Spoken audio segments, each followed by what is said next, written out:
The ocean turned dark, not from storm but from intent. A seam of black radiance unfolded across the horizon, and from it surged a battleship whose skin drank light. Bart B. Her name whispered from the tide like a confession.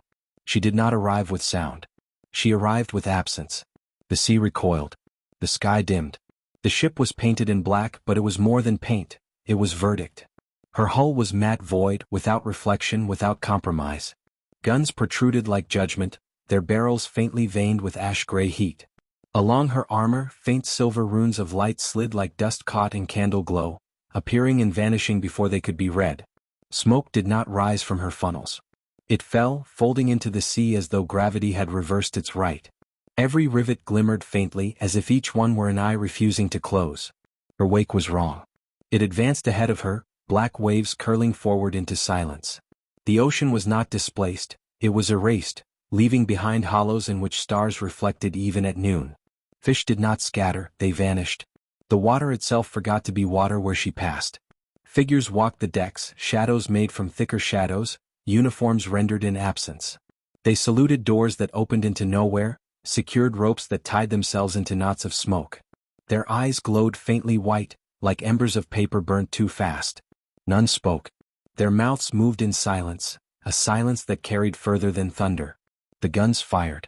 No flame, no roar, only shock, pure and immense, rattling the world. Shells screamed into the horizon, black streaks that extinguished light where they passed. Impact did not explode. It unmade. The sea folded inwards, leaving a crater of absence. Spray rose and then stopped midair, holding a sculpture before collapsing into dust. Phantom fleets flickered where her fire landed, silhouettes outlined in faint white glow, destroyed and forgotten all in the same second. Above, clouds turned on their axis. Constellations twisted into runes no astronomer could name. Orion bled into darkness. The Pleiades burned out one by one. Each salvo redrew the sky, and the sky obeyed. Rain fell, but each drop was blacker than its shadow, vanishing before it touched her deck. Below decks the air was cold. Machinery thrummed without fuel, pistons moving with the rhythm of a heart that had died but refused to stop. In the mess, cutlery clattered with no hands. Cups filled with oil-black liquid that steamed faintly. A radio hummed static, but within the static grew faint songs, dirges sung in no language. Every hallway bent slightly, as if the ship itself had more weight than geometry could bear. The horizon cracked. A corridor of night revealed itself beneath the keel, deeper than depth. Bart B entered without hesitation. Lanterns of pale fire floated there, each containing fragments of faces. Captains, crews, admirals long drowned, each whispering a single command: endure. The mirrors lining the abyss showed her reflected as black fire, burning endlessly but never consumed. The captain appeared on the bridge, a figure in coal dark uniform, epaulets of silence. His face could not be seen, only the outline and the eyes, which were not eyes but void staring outward. He raised his hand. The ship obeyed, guns elevating to strike at nothing, or perhaps at silence itself.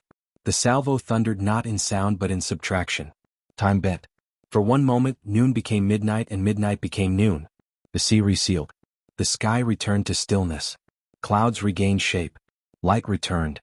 But Bart B remained, her hull still blacker than the return of day. Crew shadows faded into absence. The captain dissolved into nothing. Alone the ship floated. Alone but awake. Her wake carried letters written in negation, words no eye could decipher, words meant for absence itself. The ocean read them. The ocean understood. And the ocean obeyed.